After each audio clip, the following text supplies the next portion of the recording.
First off, I want to give a big shout out to Reboot for not only doing this event every year, but having me here and asking me to talk. So thank you. And thank you for attending. All right, so I wanted to start off with a very pretentious title, something that sounded really big and grand. But before we get to what we're going to talk about, I thought I'd talk about, like, who am I? Just before we get to that, is anybody in here easily offended?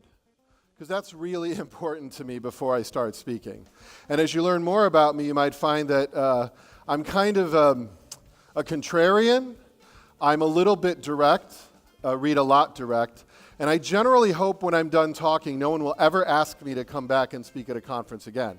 Right? So that's very important to start. If you're offended easily, raise your hand, let me know.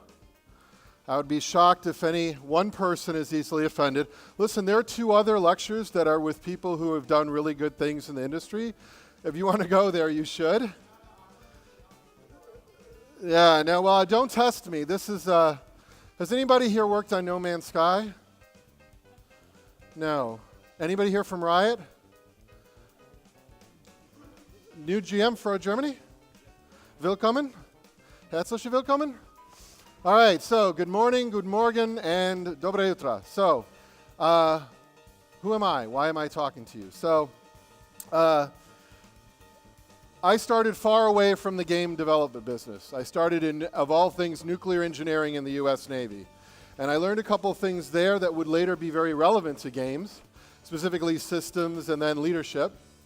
And then after that, I found myself going back to grad school at the University of Chicago, which is my hometown. And then from there, I was at Accenture, which many of you know is a big global consulting firm. So while at Accenture, and you'll soon discover I'm a hardcore gamer. For those of you at Riot, know you don't get hired at Riot if you're not a hardcore gamer. And there I sort of discovered another passion, which was esports, and formed a side thing called VVV Gaming, which at that time started with one small Gears of War team, a very good Gears of War team, that would later grow on to be like the most accomplished console organization in the world with top 4 LAN finishes on 4 continents across 14 titles. So that was my sort of starting to get my feet wet, and while doing VVV Gaming, that's when Riot Games found me. And that year was 2012. League of Legends was obviously scaling fast, and in 2012 was also the same year that EA was voted the worst place to work. So you can imagine, even though I love games, I was really a little hesitant about jumping into the gaming industry because it didn't seem like it was a very good place to work from the outside. But spent a day at Riot Games in LA, spent time with Mark and Brandon, and that soon sort of evaporated. It was really a pretty good opportunity. So joined Riot Games, stayed there for a little bit, just under 3 years. Started when there were 600 people, left when we were a little over 2,200. And then that brought me to Wargaming, right? Halfway across the world, operating successfully in a territory that Riot Games actually never did as well in as it did in other places. So super interested in what the secret sauce was to Wargaming, the other big free-to-play games as a service on the PC. So that's a little bit about me, a little bit about me as a gamer, right? I started way back. D&D means I'm old, right? So like, think of 80s, Dungeons & Dragons. That's where my sort of nerd love affair started. It would go on to sort of board games like Diplomacy. If anybody plays Diplomacy, you know you don't play that games with your friends. And hence, I don't have very many friends because of that. And then, you know, I still like my strategy games. Today, I'm still playing a little bit of Guild Wars 2, and I also play, well, I play a lot of games, to be honest. But right now, I'm focused a lot on games like Far Cry and things like that. So less exciting for what I'm going to talk about today. I live in Cyprus. Those of you who are Croatian and in this part of Croatia and live in Dubrovnik, I don't have to tell you why I live in Cyprus. If you live in LA, I don't. If you live anywhere else, I apologize. I love being in Cyprus, right? So that's my home now for the last 2.5 years. So that's a little bit about who I am. And I want to come into this very open with you that as I forewarned you, I'm a very opinionated and I have a lot of strong biases and philosophies that drive how I look at the video game business, right? I am a games as a service master race guy. I believe everything is a service. Spotify, Dropbox, Netflix, right? And every one of these does something amazing. They change people's habits. For an American, we never binge watched, unless we torrented a lot of things. But for the most part, we never binge watched until Netflix. Netflix gave us an opportunity to binge watch. It changed our habits. Spotify changed our habits. The Apple iStore changed our habits. Games as a service can change people's habits in profound and powerful ways. And I see this essentially as a staple for how I think at a very significant level we see a lot of organizations, especially the big public ones like EA and Ubisoft, moving when they think about this. How do I know this to be true? I don't know if any of you have ever heard about painkillers and vitamins, but it's my simple approach to how venture capitalist money works. Most venture capitalists know a lot about painkillers and vitamins. If you have pain and someone has a solution for it, it's worth investing money in that. On the other hand, how many people in here take vitamins? Raise your hand if you take vitamins. Yes, it feels good, doesn't it, to take vitamins? It does. But you don't need vitamins, or at least most doctors say you don't need vitamins usually. But we take them anyway because we feel good. Now, the real trick is if you can make vitamins into painkillers, where if someone takes away your Netflix, or you can't log into your WoW account, or for some reason League is down that day, or I have a laggy World of Tanks experience, it is painful, right? And that is where the magic happens. So this is what drives my sort of philosophy around games, right? As a consumer of them and as someone who experiences a lot of developers in what we do here. So I come here today with Wargaming Alliance, right? This is Wargaming's third-party publishing outreach. We spend a lot of time talking to and dealing with developers. In a matter of fact, we have been lucky enough to work with a great studio like Creative Assembly, located in the UK in Horsham, and we just put Total War Arena into open beta. And that has been a fantastic, wonderful experience. It's been a pleasure to work with Creative Assembly. While working with Creative Assembly, though, and a special shout out to Reboot for introductions, we came across a group of somewhat crazy, passionate developers in a neighboring nation, which you may know, Serbia. And Madhead Games came on our radar screen with the project, and we couldn't help ourselves. So we spent some time in Belgrade and Novi Sad, and we got to meet wonderful people like Nenad and Uroš. These are the co-founders of Madhead Games. Stand up. Nenad, come up here, in fact. Why don't you come up here? So, funny story. When I came up, it is so good to see you, man. So, Nenad and Uroš were kind enough to have us in their studio, and it was one of the best moments. In every room in the studio, they have pictures of their players. And it was the first thing that I went, yep, we're going to work great together. We're going to have a wonderful time. And then throughout the rest of the day, right, everyone I met inside that studio cared about their players. And they were not doing games as a service, but they absolutely understood their audience. And as we started to talk through their project, the problems they were trying to solve, why they wanted to make this game, I was like, fuck, I want to play this game, right? This is the game that I want to play. And I remember telling Nenad, are you sure you want to go on this journey? So yeah, I'm going to give you the floor for a minute, Nenad. This is you. Yes, so we were sure.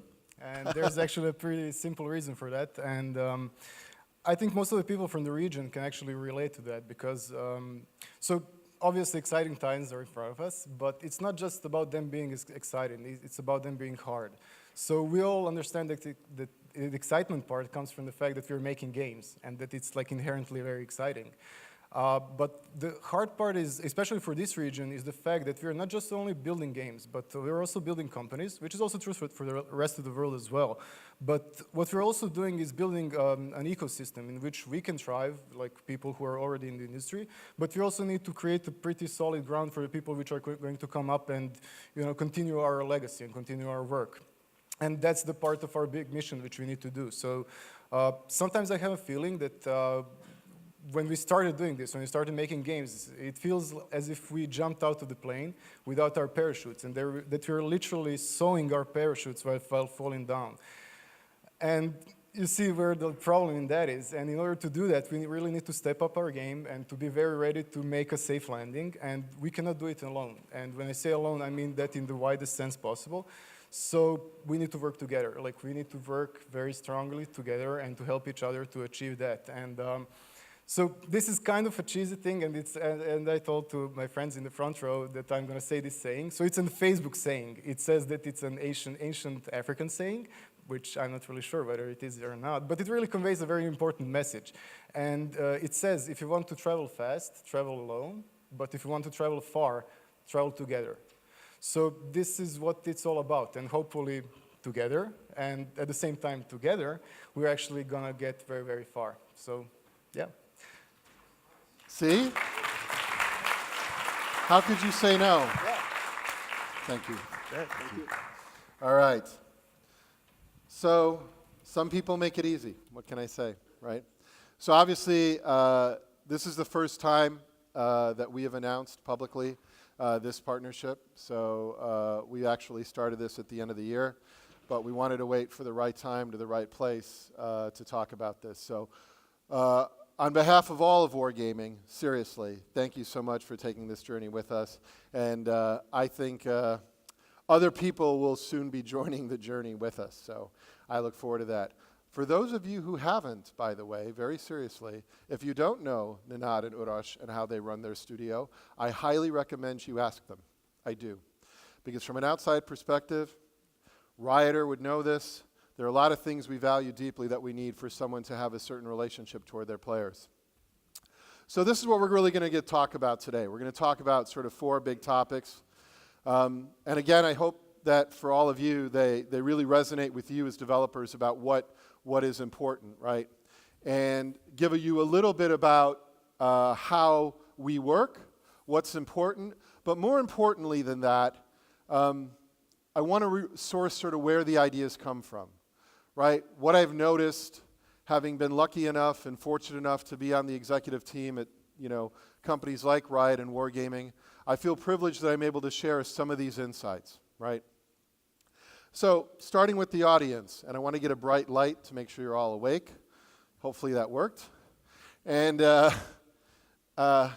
this seems so simple. Everyone, I think, really knows this, don't you? Right? But the more I talk to developers, and I've probably spoken between last year Gamescom and this year GDC, probably well over 80 developers pitching, discussing, and I notice there seems to be something a little bit missing sometimes because, at Riot, I think Mark Merrill would often say that necessity is sort of the mother of invention, right? Kind of quoting Plato. But I want to change that a little bit because I think actually it's really about the player. Like the player should be the person driving at your core how you're designing and what you're designing for. And I mean, that means like you intimately have to put yourself in the player's shoes and really understand who they are and what they're doing. That has to be in your core DNA.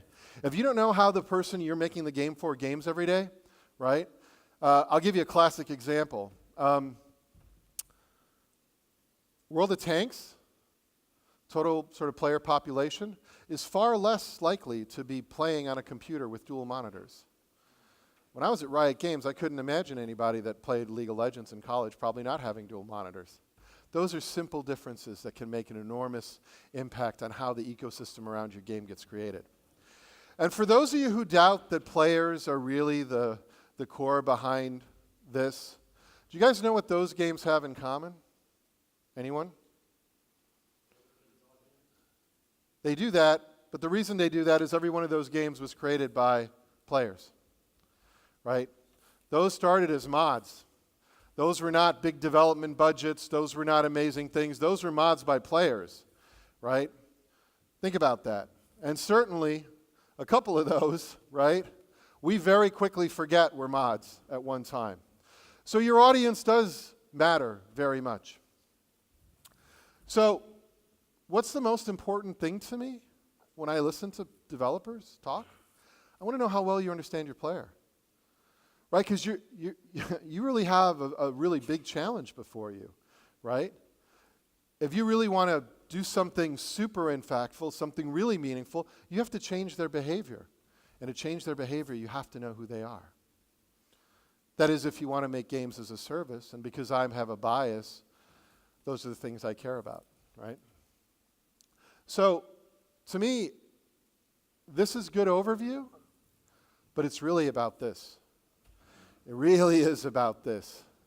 It's about knowing the people who play your games. And these should be really easily identifiable if you are part of those communities, right? If you're a hardcore League player, you know those who get involved in cosplay and are passionate about League, right?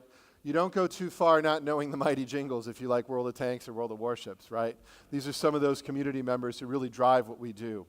And this is in the DNA of what I think is most important, right? So if I should ever have a conversation with you around a project you're thinking about or what you want to talk to me about, start here. Tell me you know who they are, right? These are the kind of questions that I tend to ask people that really look for clarity, right? And you as a development team, I'm hoping, can make sure that your teams are aligned around these questions, right? Such as you go through the process of developing, you always keep that in sight, and you can also pivot together, right? If there comes a moment where you discover, oh my God, this is the next great idea, we're going to pivot, you do it together by keeping these things in mind. This last one, for those of you who are making single-player games, don't assume this does not apply to you. Don't assume this isn't critical. We're going to talk about why really in an important way later. I think there's a difficulty around habits. I think when I ask someone, well, what habits are you going to change? It's almost like a new question. A lot of times I feel someone hasn't really heard it before. They haven't thought about it before. But it's a super important thing, right? If you can create an experience that people habitually want to come back to over and over again, that is incredible. So, a strange question, but I'm going to ask it. How many of you in here consider yourself a hardcore gamer? Raise your hand high. Okay, put it down. Now, my question to you is, have you ever had that itch where you're looking for a game and you can't find one? You're kind of just looking, you're going through Steam or you're going through something, you can't find that game. You don't want to spend all the time to get back into an MMO, but you kind of maybe played through the Division or some of the smaller, you know what I'm saying? Like, do you know what I'm talking about, right? You know what I'm talking about, right? Do you know what I want? I want my next hobby. I don't want to waste time. It's like being in the Netflix queue and trying to figure out what the next game is going to be. I don't want that. I want someone to just nail it again for me. I'm looking for my next big love. Maybe one of you will be making that next big love. Right? So that's what we look for, right? But I think it's important because you hear a lot of people talk about audience. I think I've heard it a lot, but when it comes right down to asking the right questions, make sure that you're really thinking about these people. Again, when I walk through Mad Head Games, I know they think about their audience because they have pictures of their players everywhere they go. All right, so what are some of the common mistakes we hear? These are really important.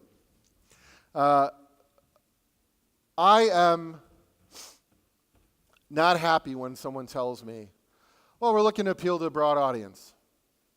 Okay, good. You're really in trouble. You don't know it yet, but your shit's fucked up. You really don't know it, right? I just want you to know that. There's no such thing as a broad audience, right? No, we're going to make this really cool experience. Cool. So you're going to build it, and they're going to come, right? Yep. So who is they? Well, people. Yeah, which people? Everybody? My mother? Who? Right? Then we get into the conversation. So how are you going to help us acquire players? Well, hold on. before we get there, which players? Who are you talking about? Who do you want us to get? Why? Right? This is so important. Everything will come back to this, right? Finally, nothing is worse to me when I start talking to a developer and they give me this line, right? Well, what do you guys want? We'll do whatever you want. Do not tell me whatever. I don't want you to do anything for me. I want you to do it for the player. Do not tell me, and don't give me the horror story either, right? I am sorry that your previous publisher fucked you over. I'm sorry you had a negative experience. I am sorry that you've heard it all before. But I want to come in very strong and very clear. If you're going to talk to Wargaming Alliance, as long as I'm the head of Wargaming Alliance, don't tell me you'll do whatever I want, because I am not your customer. These people are. Right? Does anybody disagree with that you don't have customers? Right? All right, so before I blind you again, which I will, Ty, make sure you're awake, right? This bias I have, right? Games as a service, basics really matter. So this is my pretentious slide, Prochazka's hierarchy of player priorities, right? I just coined it the other day. None of it in there is any wisdom that none of you already don't know, right? But it's super important. And if you go from the bottom to the top, there's some really basic things you have to get right to make a free-to-play game, right? So I don't like lag. I hate lag. Anybody else in here hate lag? Can you raise your hand? Can you stand up if you hate lag? Stand up, please. Come on. Stand up if you hate lag. This is a protest against lag. Stand up. Thank you. All right, thank you. Right? Moment-to-moment gameplay. If I'm bored, I quit. I am way too busy. You must keep my attention, right? So when I look at a game, that moment-to-moment gameplay is really, really hard to get right. And when you get it right, you are on a good path, right? And then long-term goals, games as a service. Why am I going to play your game 10 years from now? Well, I haven't thought that. Well, you should. Why? I want to play with my friends. I want to share things with other people. If you have ever told somebody about a good movie or a good song, can you raise your hand? Has anyone not? You've not ever told anybody about a good movie or a good song? Well, I feel like I have to really know the other person to know. But you've done it once. Sure. All right, good. I was worried, right? You do. So even if it's a solo experience, it really matters, because films and music is kind of a solo experience. Yet we share that with, right? And then I want to experience it the way I want, right? And then finally at the pinnacle, UX and UI, because some reason that is more overlooked than everything else. And for games as a service, it can be a critical challenge, right? So this is what we look for collectively as a team when we're talking to developers. And what I've watched really good companies like Riot Games and Wargaming do really, really well. They obsess about these things, right? They are obsessive about this in a way that is very difficult to see anywhere else. They spend all their time thinking about these things. If you doubt it, from the very beginning when League was launched, right? It was just in December that I loved it. It was Pardo on stage, Mark and Brandon, the BAFTA Awards, and Pardo asks them one question. He says to Mark and Brandon, he says, in shipping League of Legends, what was the one thing you did that was the most important to making sure League of Legends was successful?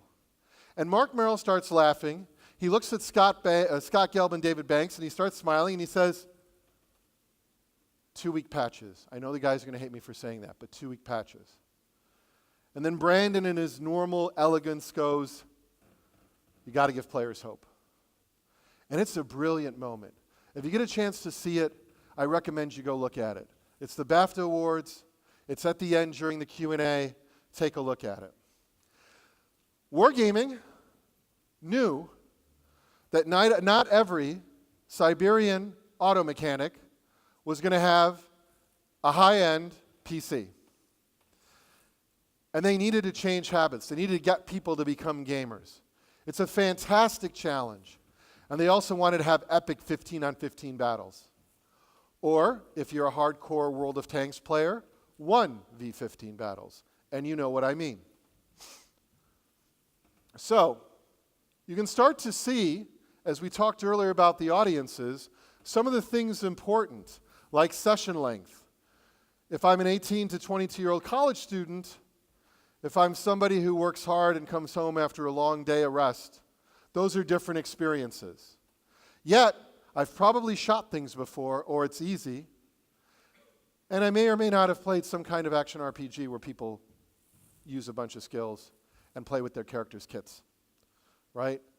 There's a sort of UX term for that, Maya, most advanced yet acceptable. They pass that sniff test. They're both something very, very familiar yet different. And long-term goals. If I ask somebody in League of Legends 2 questions, what champion do you play and where are you ranked, they normally have an answer. And if it's bronze, it's usually followed by the word hell, right? So that's important. World of Tanks, right? If I'm playing in my mouse, I have mastered the German tank line, right? I feel like I have mastery over that. And I also love to collect tanks. Love it, right? Like some people like to collect games on Steam they never play, myself included. So yes, all right? Then social play, right? Duo queue, right? Has anybody had their duo queue partner dump them for someone else? It's a painful experience. It hurts. Never happened to me, but it can hurt. It happened to friends, right? In World of Tanks, father and sons, or the person who joins a clan and then goes away for a while to come back to their clan. These are social bonds that form that are really meaningful and profound, right? And then personalize, right? People want to be able to personalize. In fact, World of Tanks came to personalization rather late, relative to League of Legends, which it was a core part of its monetization DNA. So, and then UX and UI. I've always loved League's in-game client. Some of the best, the content in there is fantastic. And I think that red battle button is still amazing. It is one of the most simple yet profound UX features I can think of. And UI features as well. But it's also a UX feature because it gets you into the game as quickly as possible. Very difficult to miss. So I share these with you because I want you to know that those pillars are grounded in real-life examples of problems that really successful developers have tackled and have solved. Blinded once again, I hope. Yes? Good. So, if you guys remember, after talking about audience and product, I wanted to talk about people, right? As an HR guy in my DNA, I spend a lot of time thinking about people. And I know many of you are thinking about the teams you work with, so I wanted to share some observations about what I learned about people, having worked now in 2 very different locations among very many different cultures. And I think I should talk about my biases here. Now, if you're running Reboot, having a family-style environment is actually a good thing because you're building community. If you're in a bootstrap startup where you're going to live or die, or you're in a company that's just taken some VC money and has to produce, I'm not a big fan of the family metaphor, right? I actually detest that family metaphor. And the reason I do is because when I sit with a bunch of people who've been a family for a long time, they allow a lot of shit. You know, it's like when you have that Christmas dinner and your drunk uncle shows up that everybody talks about behind his back, but when he comes there, they say, oh, just don't mention this around your uncle. Well, that's not the way to run a team, right? That's never the way to run a team, in my opinion, right? You need to be religious about your culture. And you get religion around your culture when you start to think about it as a sports team, right? People are in the right role, they're doing the right job, these sorts of things. And it's super important. It's your only sustainable competitive advantage. And there is a lot of ways you can do those sorts of things. You don't even have to take my word for it, right? Although I do have a pyramid for this too. That's actually not very different than games, right? You and your team should be aligned. And if you're not aligned, you better get aligned quickly, right? If you think about somebody coming into your studio or your place of work, what is it from the moment they arrive or how they arrive to what they do their day with, how they spend time with their peers. You should put as much time thinking about how your team works and the environment that they work in as you do the product you're going to create for your players. And a lot of people don't do that. They just kind of take this for granted. But you can find a lot of ways to optimize your workplace and how you work and how you build relationships and how you communicate and how you talk to each other and how you share the same values if you do this well. And by all means, have long-term goals, right? When you don't have long-term goals, that's when people start to wonder, what's the future about? And you have to be very clear about what those long-term goals are. And a timeline helps too, right?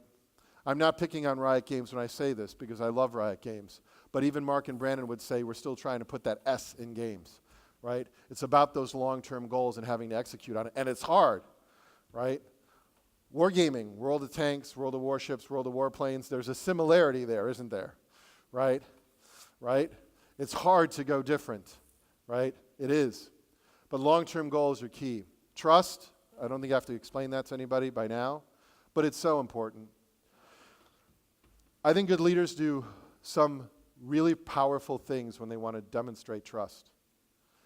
One in particular that I like is when somebody comes to talk to me about somebody else, I just ask the other person to come in the room. That's it. How many times in your teams have you guys had some person come to you and they were talking about somebody else and you thought as a leader the right thing to do was to listen to them? Fuck that. Bring the other person in the room, have them both talk it out, and we're done. If you want to have a culture that actually works, then you as a leader have to do the hard thing. Also makes me very difficult as an HR leader. I'm relentless with leaders, right? Imagine having me whispering in your ear as a leader all the time. Fuck that. That guy's annoying, right? He seems to take no exception to the rule, and I don't. Who are we talking about? You probably should go get that person in the room, right? Let's be honest here, especially if you're a small team, right? And you know who you are too, by the way. It should be almost all of you. Because it's very human to not want to interrupt somebody in their moment of deed and to nod a lot and listen to their thing. And then they walk out feeling that you agreed with their position about this other person. Generally what I say though is things like, don't come to me. I can't fucking change that person's behavior. Go talk to them. They can change it, right? This is important. Finally, a lot of people want to personalize their work experience. This is important also, right? You should see a similarity here, right? HR, that's what you bring in after you have all of those things aligned. HR does not do those other things. HR cannot do those other things. If you are an HR person, don't go work at an organization if you can't drive those 5 things before you set foot in there, right? Not going to happen. This is a painful lesson, especially as you're scaling. If you're going to start to plan for success, this will help you. Even if you take this, put it in a drawer, and as you start to scale your teams, you think about what do we need to keep an eye on as we're growing. You need to keep an eye on that, all right? If you're going to work with me and we're looking to do something big together, what am I going to be looking for besides the value of the product? I'm going to be looking to see what is the culture of the studio. How are they planned for success? How will they scale? If you don't believe me, which you shouldn't, you can go look this stuff up too, right? Laszlo Bock at Google, I thought, did something really smart. He did something called Project Oxygen. Project Oxygen is kind of brilliant because, as many technologists in here know, managers are shitty and they're useless, and they don't want managers. And so Laszlo does a brilliant thing. He says, we are going to go prove that we don't need managers. And of course, they proved they do need managers. And they came up with about 8 very basic things that said they needed managers. And then engineers went, yeah, see? Only these things. Good, right? But I'm going to pick up 3 of them, and I want to talk about tools because I think talk is cheap and actual things. I once talked to somebody and they said, I would never do a 9-box because people aren't a number. Well, if you're a junior person and you have to evaluate someone and you hear horrible things like that, how do you actually evaluate someone's performance? How does someone teach you to evaluate, right? Like any tool, they can be used for good or they can be used for evil. But I tend to think it's really important to look at people around things like their performance, but also their potential. Just out of a show of hands, how many people in here, raise your hands, think they are great at assessing potential? Raise your hand. I have one person. Put your hands down. How many of you in here are great, know they're great, at hiring people? Raise your hand. One. Good. Those two are the same thing, by the way, assessing potential and hiring people. And sometimes in large audiences, I don't get a lot of hands for potential, and I get a whole bunch of people right away raise their hand for hiring people. And I'm like, that's strange. There's something a little bit strange about that, don't you think? And I'll call that out, right? But don't be so quick. You know, Microsoft did stacked ranking, and it was a huge disaster. You could read about it. Microsoft stacked ranking, Google it. But those are wrong applications of those tools, right? Because as you scale your studio, right, you're going to get through a point where all of your senior people now have a lot more people under them. New people are promoted, and that starts to get really hard, right? How many people in here have been a new manager before? Raise your hand if you've ever had to manage people again. Come on, raise them high. I said, how many of you have ever been a new manager before? Of course, a lot, right? Of course, right? Were you given a toolkit and told how to be a new manager? No. No one normally is, right? And especially if you're scaling really quickly, right? I've seen this be a challenge in many fast-scaling organizations, and I've seen those challenges in two of the ones I mentioned, right? So because I'm an HR guy and I'm very passionate about this, I'm not going to talk more about these things. So I'm going to blind you. So I shared with you observations from a lot of the sort of experiences around audience, around product, around how to scale teams, right? Just to sort of give you examples of what was experienced. And now I'm going to talk a little bit about our approach at Wargaming Alliance, why we think we're a good ally, what we try to do. I know you can read slides, so I want to get to something really important, though. Retention, retention, retention, right? It's such an important thing for games as a service. And for those of you who've developed in mobile, I don't have to preach this to you either, but for PC and console, right? And if you think about the old world, right? And I call the old world, no offense to those who still make digital retail games, that's fine, it's good, right? I buy them, they're profitable. But in the world I believe we're headed to, I think more people are going to want to do this. And in the old world, and again, I can think of a lot of games. Has anybody here ever been really excited for a game? The marketing was fucking awesome, and then the game fucking was shitty? Raise your hand if you've experienced that. Fuck yes, you have. Well, guess what games as a service, specifically free-to-play games as a service, offer that nobody else can? You can't cheat the player in free-to-play. Because guess what happens in free-to-play if you make a shitty game? No one fucking spends money. It is the purest, it is the fairest. You can complain and tell me about all the bad examples about free-to-play and excessive monetization and the use of free-to-play tools incorrectly, hence the famous Star Wars Battlefront 2 problem in EA's loot box situation.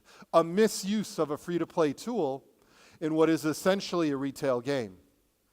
But aside from those horror stories, don't tell me, oh, no, free-to-play is bad. Because the two games I talked about seem to get it right. So it's possible. And certainly, if you don't like that game, you only invested a little bit of time to go, nope, not interested. Right? So I have a free-to-play bias, a little bit. Because as a gamer, I love the idea, you can't cheat me. Or if I'm excited and I buy that stupid thing because of good marketing, and I've got a game in mind, right? It pissed me the fuck off, right? Actually, more than one recently, right? Where if it had been free to play, I would have been like, nope, not playing it. And I would have saved a little bit of money. And then I think, yeah, those motherfuckers are now driving a fucking Porsche and they're in a new fucking office and they ripped us the fuck off, right? And that pisses me off, right? Told you I'd say some things you didn't want to hear. Sorry. but it's true, right? It's just fact. So this is hard, but if you can do this, it's awesome, right? If you can understand how to make a game that is consistently being made, it is an awesome skill set, right? Total War Arena, we launched that back in February.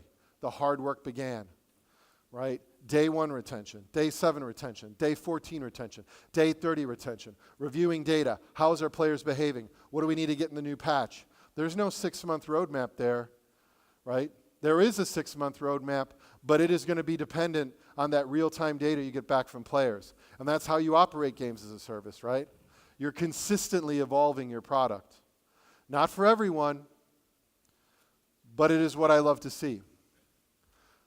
Sorry for that very wordy slide, but I was really cautious about time. So, take that in for a minute.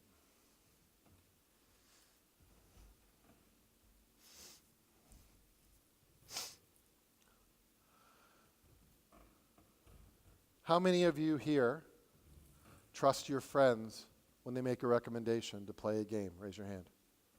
Yeah? Okay.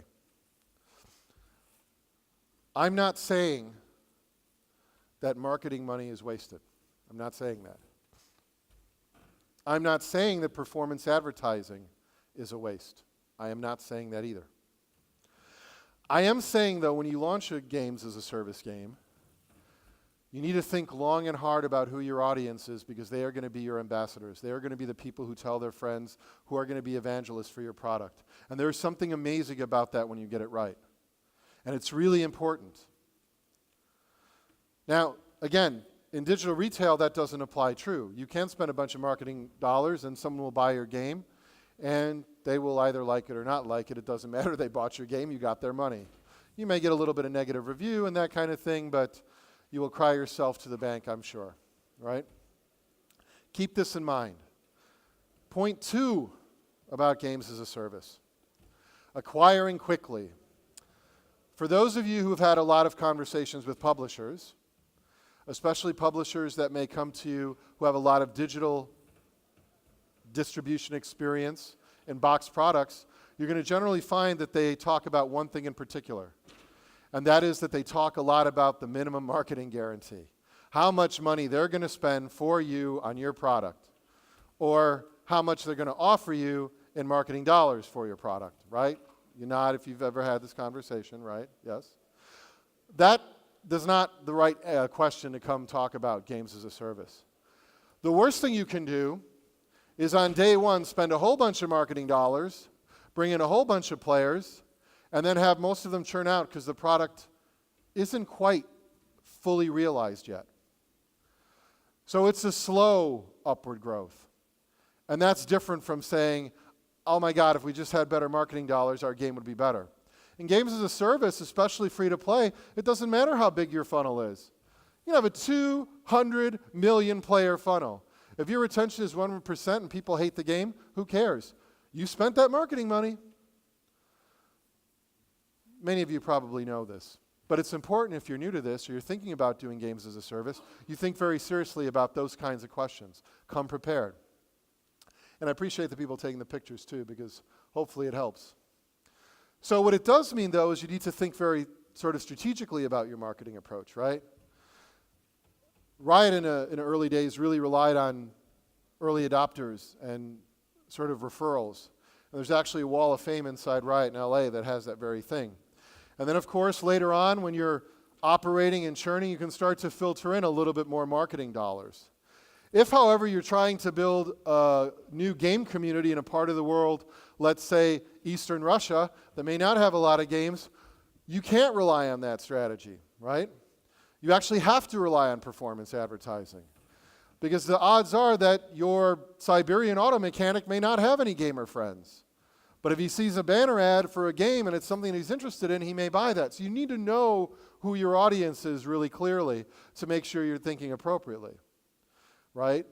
And to be honest, Riot values this very much, right? They very much value player. For a good reason, though, right? when your average revenue per user is somewhat low, but you have 1 billion users, spending marketing dollars doesn't make that much sense. On the other hand, if you're World of Tanks and you have a very high ARPU, average revenue per page user, right, then that's a different story.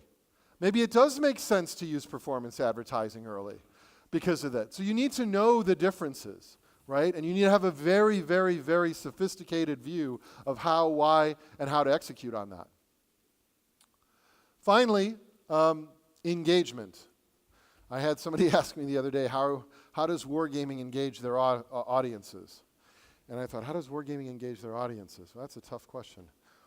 What do you mean? Well, like, what do you do? What do I do? I stand up on a stage and I wear a skirt. What do you mean, what do I do? What are you asking me? What do you mean by engagement? Why are you worried about that question? Right? I want you to think very clearly about this buzzword that we hear a lot about, right? And again, remember, I'm talking about games as a service. I'm not talking about I've just dropped something on Steam. And in this world, right, it means you have to deliver a quality service. So every single touch point that you have with your player is an opportunity to do something amazing. That's what games as a service is like. It's like when Netflix introduced the sort of auto cue the next film or the next movie in the series. A small feature, but profoundly important, right? That's what this is about. So, again, all of this is designed to make it as simple as possible to work with us, because we are definitely looking for new products and work with new partners. So, I will give you examples of really good engagement, though, because I didn't want to appear like I was dodging the question. I don't think I need to tell anyone about what Riot Games did with esports and the video content related to League of Legends.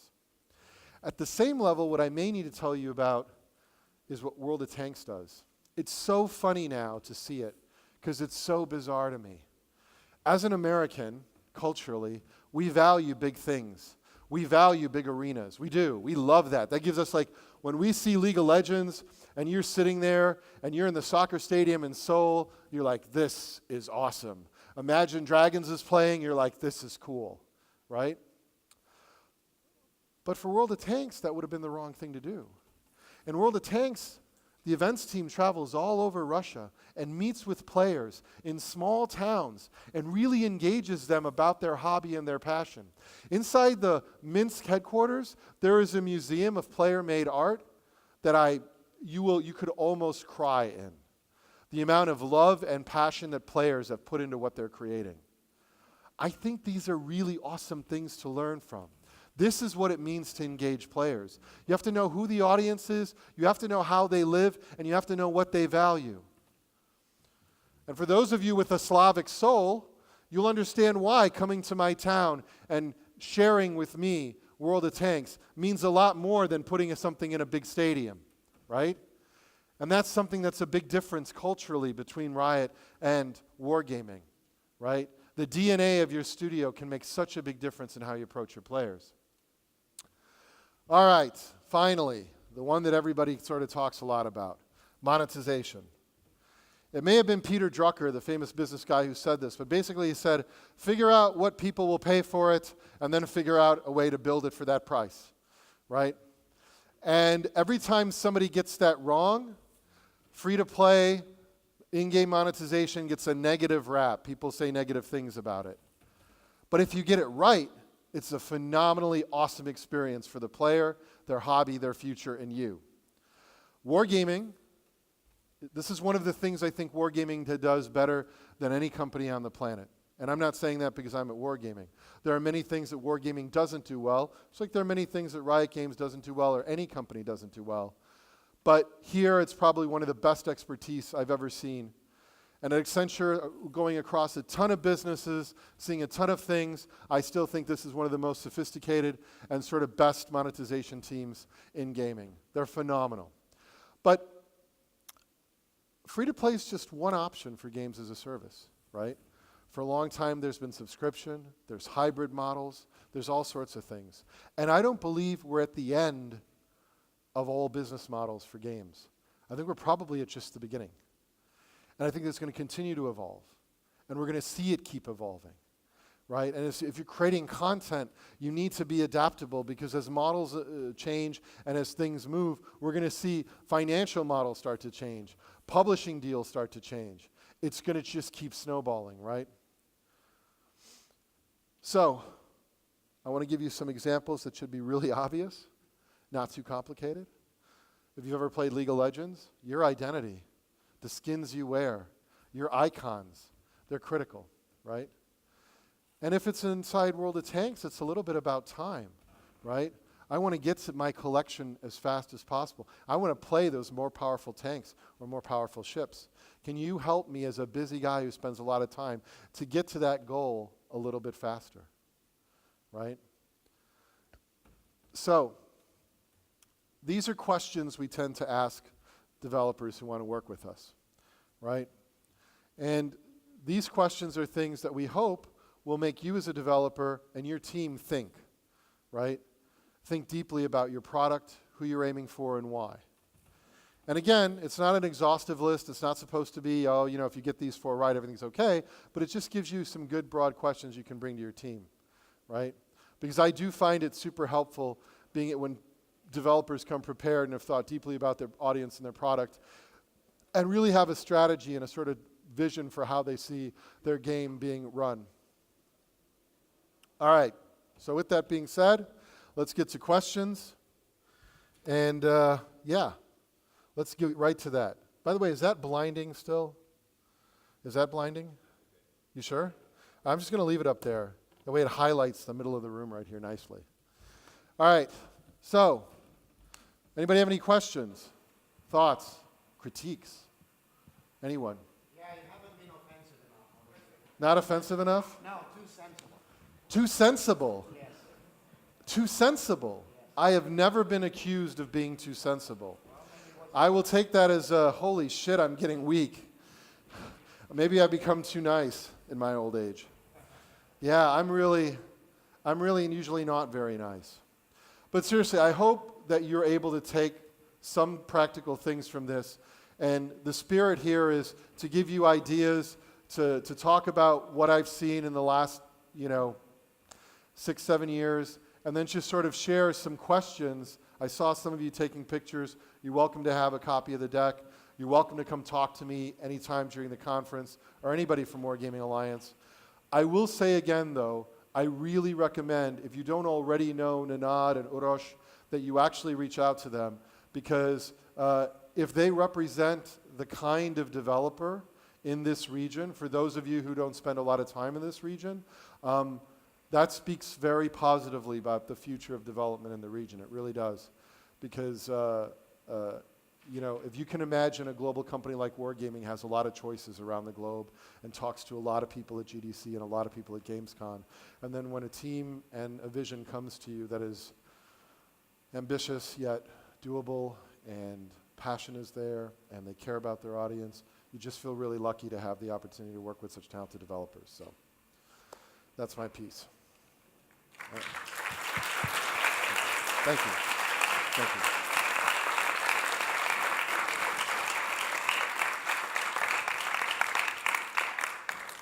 I see we have questions, so I will now stand ready to take them. Oh, okay, right. Yeah, I have a question, because you talked about acquiring players and acquiring them slowly, letting them talk.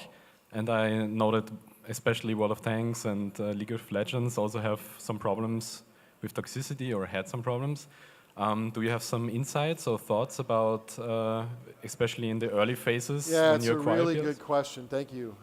So for those of you who may not have heard it, the question was about letting players talk and toxicity, and what the relationship of the two when you're talking about acquiring players. Let me address that real quick. Player toxicity has a couple forms: in-game player-to-player toxicity, and out-of-game player toxicity about your product. And those are two very different things that require very different types of approaches and solutions. Since we're talking about acquisition, I think you're talking about player toxicity relative to your product. Is that right? Okay, my advice there is your development team in conjunction with your community and publishing team, have to be ready to talk to those players. You have to learn to engage toxicity. If you just ignore it, that is not a strategy. That is not a way to win. You have to turn toward, reach out, ask the influencers, ask the players, hey, and then be humble. Because sometimes their toxicity is warranted, right? Nobody in business cares about how hard, or no customer cares about how hard you worked. Has anybody ever had their electricity go out? Do you ever think, oh, don't, you guys work so hard, don't rush putting it back up, right? No, you want that fucking shit right now, right? So when players are giving you feedback, just, nobody cares how hard you worked, right? Engage them, listen to them, because let me tell you something, Psychology 101, if someone hates you when they first meet you, and then they like you more than if they liked you from the beginning.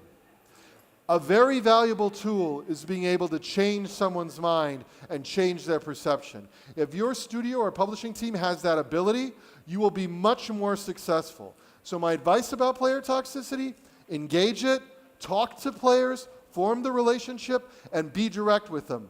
And most importantly, listen. Sound good? Awesome.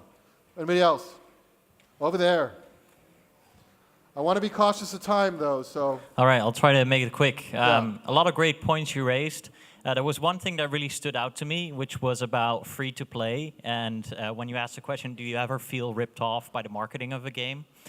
I have the feeling that with premium or paying upfront for a game, you can be delighted to an almost unlimited extent because the benefit can be there's no limit to it, essentially. Whereas with a lot of free-to-play, and you mentioned that there are good examples, but I think also a lot are not, is that you know that you're always going to be ripped off in the end. Ah, that's an interesting perspective.